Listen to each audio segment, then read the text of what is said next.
Alors, je vais vous présenter un travail personnel que j'ai accumulé durant mes voyages, parce que j'ai un ancien étudiant de Nantes, puis de Paris 6, et j'ai eu à parcourir à peu près 23 pays africains, dont la Côte d'Ivoire et le Mali et d'autres. Et donc, à chaque fois que je passais dans ce pays, j'ai récupéré les archives sur les Comores. Et je me suis retrouvé avec un fonds extrêmement important. Alors, rapidement, donc, vous avez la DS, c'est une photo de 1961, et le premier building des Comores, sous l'autonomie interne. Alors, donc, les Comores, c'est un pays original de par donc, sa géographie, sa population, sa culture, ses traditions, une société d'essence orale, avec peu d'écrits et d'iconographie ancienne. C'est un pays qui a hérité de son passé d'une grande richesse patrimoniale, d'une diversité culturelle et des traditions populaires, mais aussi d'une vie politique animée et parfois mouvementée. On parle de Wambushu, mais on a vécu depuis énormément de temps. Mais ça donne des images extérieures, mais si vous venez au Comores, et je vous invite, tout ce brouhaha, vous venez au Comores, c'est un peu le plat. Il n'y a rien que le Karthala, le volcan qui est là. Et ce contexte général se poursuit sur l'histoire qui a d'abord été racontée par les navigateurs, les pirates aussi. On a eu des pirates qui sont passés, donc des aventuriers, des colons et des chercheurs. Et les fonds documentaires et iconographiques sur l'archipel émanent jusqu'à présent, ou jusqu'à la période assez récente, d'un regard plus exclusivement extérieur et souvent anecdotique. Et jusqu'à la fin des années 50, les images et photographies sous les Comores ont été produites par les administrateurs de la colonie, des volontaires de l'assistance technique, les VAT, ou quelques missionnaires. Et la décennie 60 voit l'émergence de photographes locaux, pour la plupart formés à Madagascar, dont les noms résonnent. Vous avez Mbaraka Sidi, Ahmed Saïd Ali, Bonamze, etc. Et des studios font leur apparition dans les principaux chefs-lieux des Comores. Alors commence l'immortalisation des événements importants de la vie locale. Quand les enfants naissaient, on leur mettait dans une cuvette avec de l'eau, paf, une photo. Et on en a gardé. Et toujours dans ce contexte, les années 70 verront le développement fulgurant des photographies amateurs, dont j'en fais partie. J'en ai commencé à 15 ans, puisque j'ai eu un frère qui était militaire de l'armée française et qui m'a envoyé un petit appareil. Toutes les personnes que je voyais dans la rue, je mettais clic et je gardais la photo. Et une production iconographique importante a été réalisée, mais reste quasiment non visible et difficilement accessible.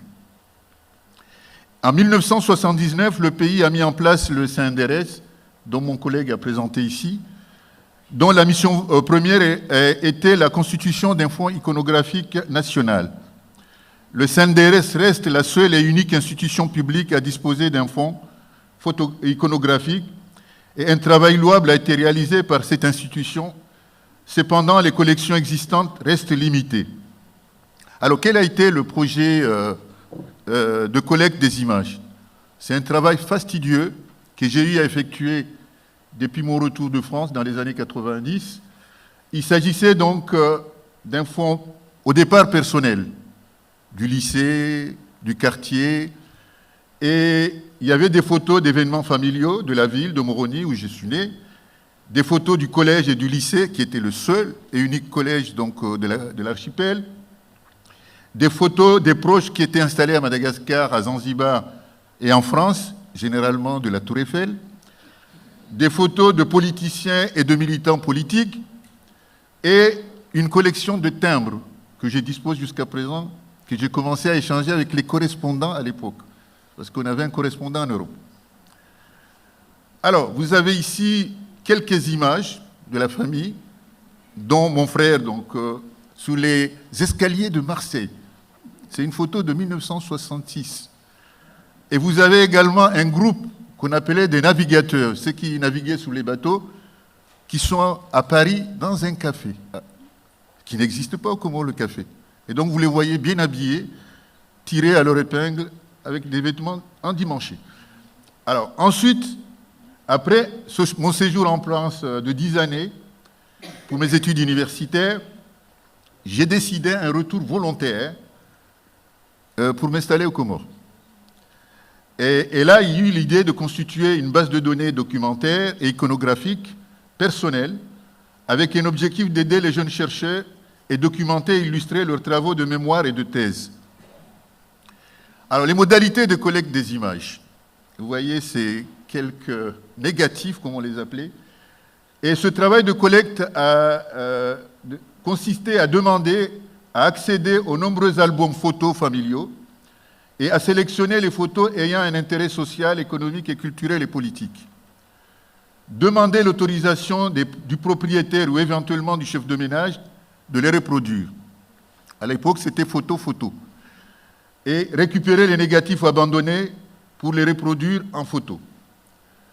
Alors, ensuite, parallèlement à ce travail, on organisait des randonnées à travers les îles, pour prendre un certain nombre de sites, sur les sites culturels, historiques, qui restaient, et des photos de vidéos donc réalisées sur les événements importants du pays. Alors, la banque d'images constituée sert à répondre à 3 objectifs fondamentaux. 1. La préservation, la conservation et la valorisation du patrimoine iconographique. 2. La disponibilité de ressources documentaires et iconographiques indispensables au milieu de la recherche. Et 3. La vulgarisation et l'apprentissage. Là, vous avez l'ancien aéroport de Moroni, qui n'existe pas, et un DC-3 en attente de départ pour Madagascar. Ensuite, dans ce fonds, on a réussi à trouver des photos du général de Gaulle qui est passé en 1959 dans les familles. Vous le voyez, le général de Gaulle avec quelques Comoriens en habit local. Et donc ce fonds est constitué de 9 à 12 photos et qu'on ne retrouve même pas dans les archives puisque les gens les ont gardées chez eux. Et vous avez des photos des hommes politiques, des photos du processus d'indépendance, des photos des visites officielles aux Comores et des officiels des pays en visite à l'extérieur, donc, et des photos de la diaspora comorienne.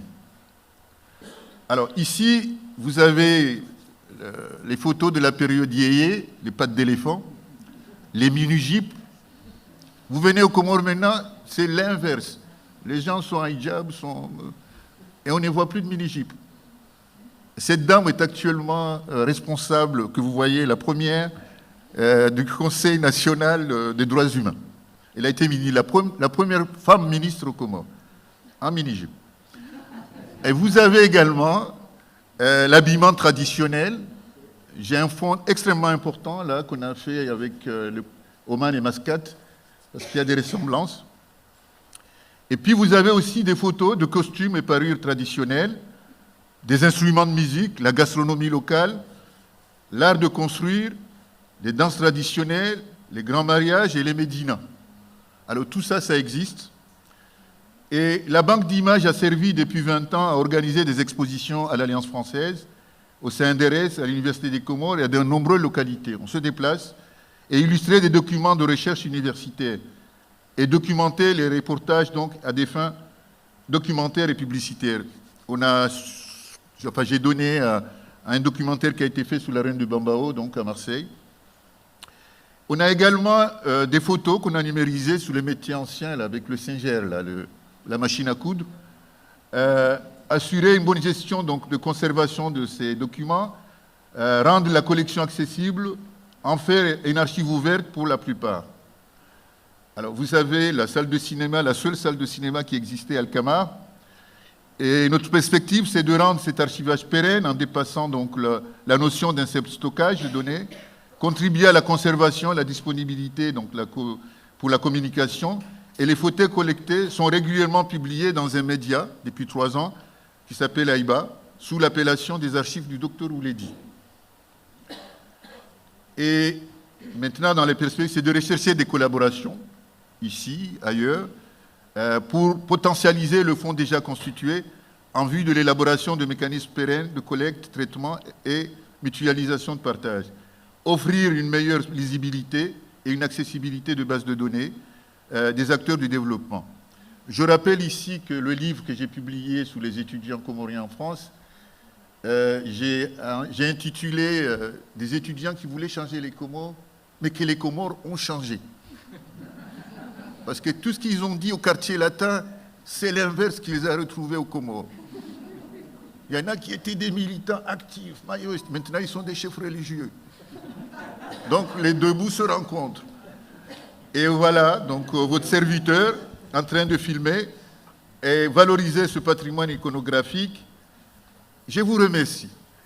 Avec ce monsieur qui, en 1972, est à côté d'une R4, et c'est le jeune homme qui est devenu le professeur d'université des Comores. C'est moi. Bravo, merci. Merci.